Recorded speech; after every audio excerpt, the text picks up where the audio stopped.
માફ કરો નહીં, બિલકુલ નહીં.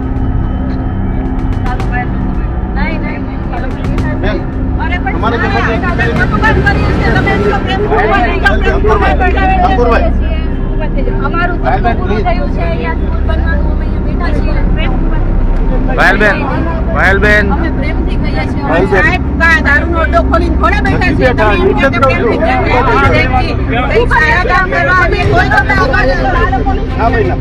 નથી બેહવાનું મેં કીધું ને.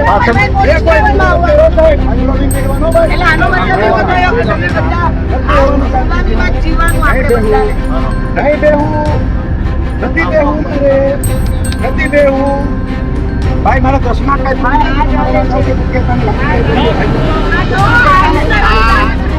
ભાજપના કોના પ્રમાણે જે કાયદા પ્રમાણે ભાજપ વાળા પ્રમાણે જે કાયદા પ્રમાણે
તમને ખબર પડે છે કે નહીં? આ કાઈ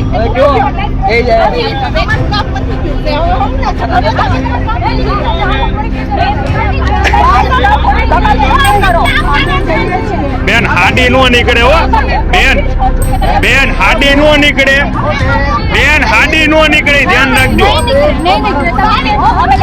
હા પણ ધ્યાન રાખજો, જપા જપી માં નીકળી જાય.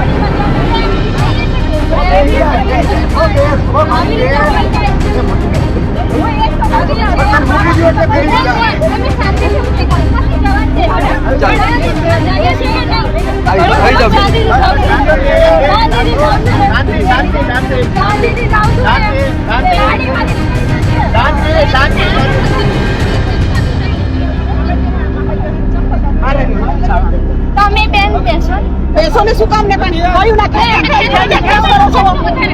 કર્યું છે કઈ ગુનો કર્યો છે?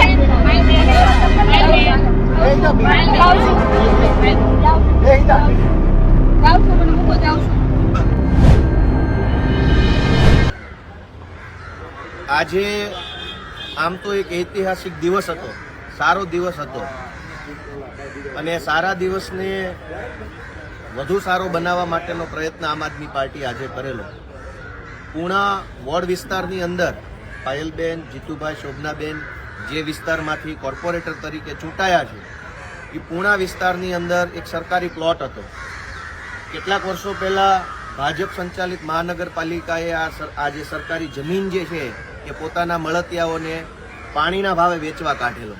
એ વખતે જીતુભાઈ, પાયલબેન બધાએ ખૂબ લડત કરી, સંઘર્ષ કર્યો, આવેદનપત્રો આપ્યા, એફઆઈઆરો પણ એ વખતે થયેલી અને ત્યારે આ પ્લોટ વેચવાનું બંધ રહ્યું, સરકારી પ્લોટ. અને પછી જે આજ જીતુભાઈ, પાયલબેન, શોભનાબેન વોર્ડના બધા સદસ્યોએ સતત ભાજપ સંચાલિત કોર્પોરેશનમાં રજૂઆતો કરી કે આ સરકારી પ્લોટ જે ખાલી પડ્યો છે એની અંદર સરકારી માધ્યમિક શાળા બનાવવામાં આવે. કેમ કે આમ આદમી પાર્ટી શાળા, શિક્ષણ અને શિક્ષકને મહત્વ આપતી પાર્ટી છે. ઘણા લાંબા સમય સુધી સતત લેટર પેડ ઉપર રજૂઆતો કરી, વારંવાર કમિશનરશ્રીને રૂબરૂ મળ્યા, ડેપ્યુટી કમિશનરોને મળ્યા, સેક્રેટરીને મળ્યા, જે કંઈ પણ એના કરતા હરતા હોય છે કોર્પોરેશનના, એને વારંવાર અનેક રજૂઆતો કરી કે શાળા બનાવો, શાળા બનાવો. અને અંતે સુરત મ્યુનિસિપલ કોર્પોરેશનના કમિશનરના સહયોગથી એક સરકારી શાળા મંજૂર થઈ. સરકારી પ્લોટ મંજૂર કરનાર સુરતના કમિશનર અને આ મંજૂરી લાવવા માટે 2 વર્ષ સુધી મહેનત કરનાર આમ આદમી પાર્ટીના કોર્પોરેટર. આ શાળા મંજૂર થઈ એટલે એવું આજુબાજુના સ્થાનિકોને છાપાના માધ્યમથી ખબર પડી કે શાળા મંજૂર થઈ છે. આજુબાજુના લોકોએ ખૂબ ખુશી વ્યક્ત કરી કે અમે તમને જે મત આપ્યો એ ખરેખર અમારો મત જે છે એ સફળ થયો, અમને ખરેખર ખૂબ ગમ્યું, ફાયદો થયો કે સરકારી માધ્યમિક શાળા બનશે અને અમારા બાળકો અહીં ભણી શકશે. એટલે આજુબાજુના લોકોએ નક્કી કર્યું કે આજની દિવસે આજે ત્યાં જઈ અને એક ફોર્મલ ખાતમુહૂર્ત કરીએ, શ્રીફળ વધેરીએ, દીવાબત્તી કરીએ, ફૂલ પધરાવીએ અને એ સરકારી જમીન ઉપર જનતા પોતે ખાતમુહૂર્ત કરે એવું નક્કી કર્યું. સ્થાનિક લોકોએ, સોસાયટીઓના પ્રમુખો આવ્યા અને એમની સાથે આમ આદમી પાર્ટીની ટીમ કાર્યકર્તા જોડાયા અને જે સરકારી જમીન ઉપર જ્યાં માધ્યમિક શાળા મંજૂર થઈ છે, સુરતના કમિશનરે જે શાળા મંજૂર કરી છે, ત્યાં ખાતમુહૂર્ત શરૂ કર્યું. એટલામાં ભાજપના પેટમાં તેલ રેડાયું કે આ આમ આદમી પાર્ટીવાળા કેવી રીતે ત્યાં ખાતમુહૂર્ત કરશે. એટલે ભાજપે પોલીસમાં ફોન કર્યો. અચાનક જ 100-200 પોલીસ, કોર્પોરેશનના 50-100 માણસો ટોળે ટોળા ઉતરી ગયા, જાણે કોઈ આતંકવાદી પ્રવૃત્તિ થતી હોય કે દારૂ ગાળવાની કોઈએ ભઠ્ઠી નાખી હોય. એટલી હદે માણસો અચાનક આવી ગયા. આટલી સ્પીડે કદાચ એમ્બ્યુલન્સ ક્યારેય નહીં આવતી હોય. એટલી ઝડપથી ભાજપનો એક ફોન ગયો અને ભાજપના ઇશારે દોડ ફટાફટ બધા જ સરકારી માણસો ત્યાં આવી ગયા અને રોકવાની કોશિશ કરી, ટીંગાટોળી કરી, અહીં પોલીસમાં લાવીને બેસાડી દીધા. ભાજપના મિત્રોને ખાતમુહૂર્ત કરવાનો બહુ શોખ હોય તો ગુજરાતમાં તમારી સરકાર છે, એક ગામડે બનાવો સરકારી શાળાઓ અને રોજ કરો ખાતમુહૂર્ત. કોણે તમને રોક્યા છે? કોણ તમને ના પાડે છે? તમારે સરકારી શાળા બનાવવાની તમારી દાનત નથી, તમારો ઈરાદો નથી, તમારી આવડત પણ નથી અને તમે એ કરી શકો એમ નથી. એટલે જે પાર્ટી શાળા શિક્ષણને મહત્વ આપે છે અને એમના પ્રયત્નોના કારણે આજે શાળા મંજૂર થઈ છે, એ પાર્ટીને ખાતમુહૂર્ત કરતી રોકવા માટે પોલીસ મોકલો છે. આ બહુ દુઃખદ છે. અત્યારે બધા પાયલબેન, બીજા બધા ઘણા લોકોને પકડીને પોલીસ અહીંયા પોલીસ સ્ટેશને લાવ્યા છે. ભાજપવાળા ઈચ્છે છે કે શાળા ન બનવી જોઈએ, પણ અમે શાળા બને એના માટે પ્રતિબદ્ધ છીએ. અમે આ લડાઈ લડવા માટે પ્રતિબદ્ધ છીએ.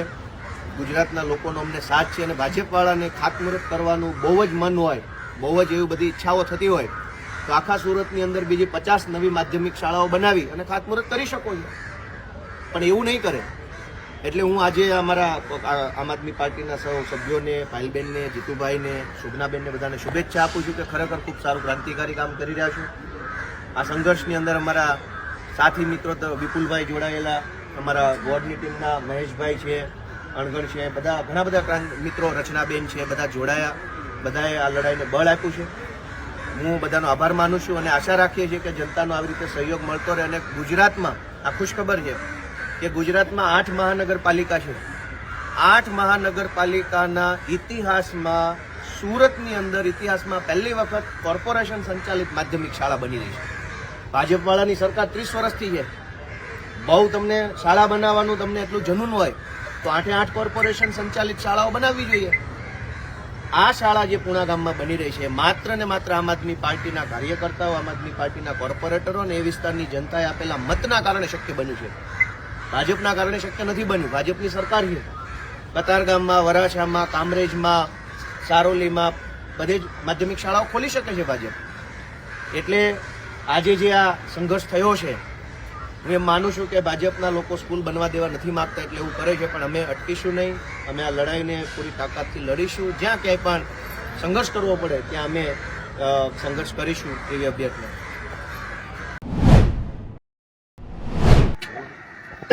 નમસ્કાર, જય હિન્દ તમામને અમારા જય શ્રી કૃષ્ણ. આજ રોજ પૂણા ગામની અંદર અમે ઘણા જે છેલ્લા 3 વર્ષના જે સંઘર્ષ દરમિયાન વારંવાર જે લોકોની રજૂઆતો હતી, અમારા વિસ્તારના જ્યારે લોકો અમને મળતા ને એમ કહેતા કે અમારા બાળકોને સરકારી શાળામાં એડમિશન મળતું નથી, ત્યાં જગ્યા નથી, અને એના કારણે અમે પણ એવું વિચારતા કે ભાઈ ચાલો અમે એમને સરકારી શાળામાં બેસાડી શકીએ, પરંતુ ખરેખર ત્યાં પરિસ્થિતિ હતી નહીં અને તે સમાવી શકાય એવી જગ્યા નહોતી. ત્યારે અમે 3 કોર્પોરેટર, આમ આદમી પાર્ટીનું સંગઠન, સાથે સાથે તમામ સોસાયટીના લોકોએ સાથે મળીને અમારે એક માંગણી કરી કે ભાઈ વિસ્તારમાં એક સારી સરકારી શાળા હોવી જોઈએ. આ સરકારી શાળાની માંગણી સાથે વારંવાર રજૂઆતો સાથે, લેખિત ફરિયાદો સાથે અંતે આ શાળા મંજૂર થઈ. 7.5 કરોડનું કામ અને સુમન શાળા જે હાઇડ્રોલિક વિભાગની જગ્યા હતી એમાં હેતુફેર કરાવીને ત્યાં મંજૂર કરાવી. પરંતુ દુઃખ એ વાતનું છે કે જ્યારે વિસ્તારના લોકો આ જગ્યાના ટ્રસ્ટી છે, આ જે સરકારી જે પ્લોટ છે એ પ્લોટ કોઈ નેતાની જાગીર નથી, કોઈ નેતાએ પોતાની જમીનમાંથી કટકો કાઢીને આપી નથી દીધો કે ભાઈ તમે આ લ્યો શાળા બનાવો, પરંતુ આ જે પ્લોટ છે તમામ પૂણા ગામ વાસીઓના જે વાસીઓ છે, તમામ પૂણા ગામના લોકો છે એ તમામનો આ પ્લોટ છે ને એમનો પૂરેપૂરો હક છે કે ત્યાં જઈને ખાતમુહૂર્ત કરી શકે, જ્યારે સારું કંઈ કામ થતું હોય તો ત્યાં ખાતમુહૂર્ત ભૂમિપૂજન કરી શકે. આજ રોજ વોર્ડ નંબર 16ના તમામ પ્રમુખશ્રીઓ, આમ આદમી પાર્ટીનું સંગઠન, અમારા તમામ કોર્પોરેટરશ્રીઓ અમે સાથે મળીને ત્યાં ભૂમિપૂજન સાથે અમે ખાતમુહૂર્ત કરવાની કાર્ય કરતા હતા. પરંતુ આ જે સુરત મહાનગરપાલિકાના અધિકારીશ્રીઓ, આમ તો કહી શકાય કે સુરત મહાનગરપાલિકાના નહીં પણ ભાજપ મહાનગરપાલિકાના જે અધિકારીશ્રીઓ છે એમણે મંડપ લઈ ગયા, જે નાસ્તો અને બધું મીઠાઈ લાવેલા હતા એ લઈ ગયા, શ્રીફળ પણ ઝપાઝપી કરીને લઈ ગયા, તમામ વસ્તુ ઉચકીને લઈ ગયા. અમારું ખાલી એટલું જ કહેવાનું છે કે જો આવી રીતના કામ લોકોના હિત માટે જો કરતા હોત, લોકો માટે જો કરતા હોત તો આજે તે સુરત મહાનગરપાલિકાની અંદર ઘણી બધી સમસ્યાઓ છે, ઘણા બધા પ્રશ્નો છે એનું નિરાકરણ કરી શક્યા હોત. ભારતીય જનતા પાર્ટીના આદેશ અનુસાર તમામ અધિકારીઓ બધું લઈ ગયા, સાથે સાથે બધા જ કોર્પોરેટરોને અને સાથે જે સોસાયટીના પ્રમુખો આવેલા હતા તમામને ડિટેન કરીને આજે પૂણા પોલીસ સ્ટેશનમાં લાવવામાં આવ્યા છે. હું માત્ર એટલું જ કહેવા માંગુ છું સુરતની જનતાને અને તમામ લોકો જે આજે લાઈવ જોઈ રહ્યા છે એમને કે આમ આદમી પાર્ટીનો એક જ લક્ષ્ય છે કે તમામ બાળકને શિક્ષણ મળવું જોઈએ, શિક્ષણ ઉપર રાજનીતિ થવી જોઈએ. આમ આદમી પાર્ટીનો લક્ષ્ય છે કે આરોગ્ય ઉપર રાજકારણ થવું જોઈએ. તમામ વ્યક્તિનો હક છે કે એમને સારામાં સારું આરોગ્ય મળી રહે અને આ માટે આમ આદમી પાર્ટી લડતી આવી છે, લડતી રહેશે અને આવનારા સમયમાં પણ લડતી રહેશે. અને અમે હંમેશા જે લોકોએ અમારા ઉપર વિશ્વાસ મૂક્યો છે એના માટે લડવા માટે અમે કટિબદ્ધ છીએ, હંમેશા લડતા રહીશું.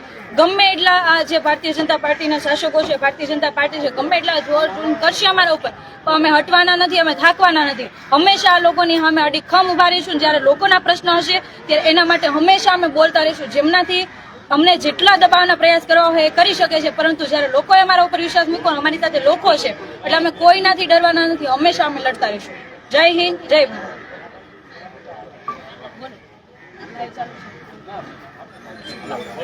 જય હિન્દ, જય ભારત.